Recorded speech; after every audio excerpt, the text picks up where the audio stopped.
বড় বোনকে কেউ এইভাবে মারে? বড় বোনকে মারলে কি হয়? বোনকে মারলে কেউ ভালো ভাই হতে পারে না, আর ভালো ভাই হতে না পারলে বোন যখন বড় হবে, ওর যখন বিয়ে হয়ে যাবে, ওর শ্বশুর বাড়ি তুমি যাবে না, তখন কি তোমাকে বড় বোন ডিম ভাজি করে খাওয়াবে? বুবু শোন না। কি হলো রে? গ্লাসটা কে ভাঙলো? না না মা, কিছু হয়নি, আমার হাতের লেগে গ্লাসটা পড়ে গিয়েছে। বুবু সরি, প্রমিস আর কখনো করবো না। হইছে, এবার তুই এখন খা। তাহলে তো শ্বশুর বাড়ি গেলে ডিম ভাজা করে খেতে দিবি তো? ভাবি ভাবি দেখো কে আসছে।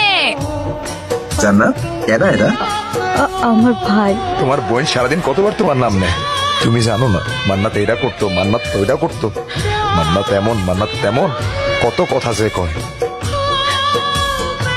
তুমি আসছো ভাই, আমি অনেক খুশি হয়েছি।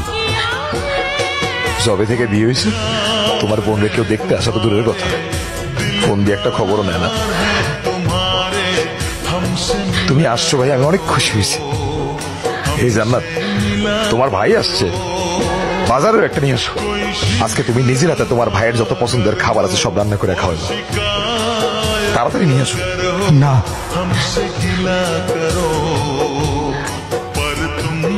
কেন? ও বুঝছি, তুমি মনে হয় আমার কথায় কষ্ট পাইছো। আমি আসলে কিছু চিন্তা করে তোমার কিছু বলি নাই ভাই, মনে কোনো কষ্ট রেখো না। মা বলতো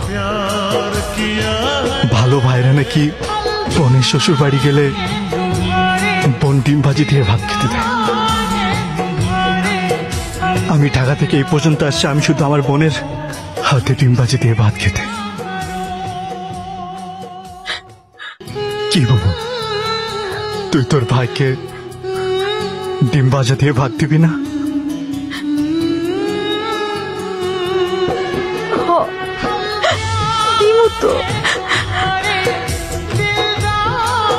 কি ব্যাপার ভাই, কোনো সমস্যা? হঠাৎ খাবার বন্ধ করে দিলা? তোমার বোন কি ডিমে লবণ বেশি দিছে? না দুলা ভাই, মাকে গিয়ে যতক্ষণ এই ডিমের সাথে কথা বলছি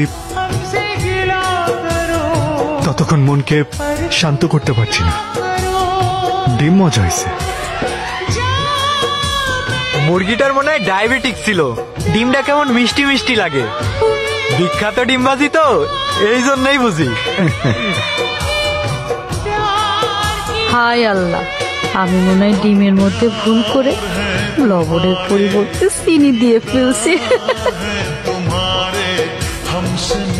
বস, সেই সাপ।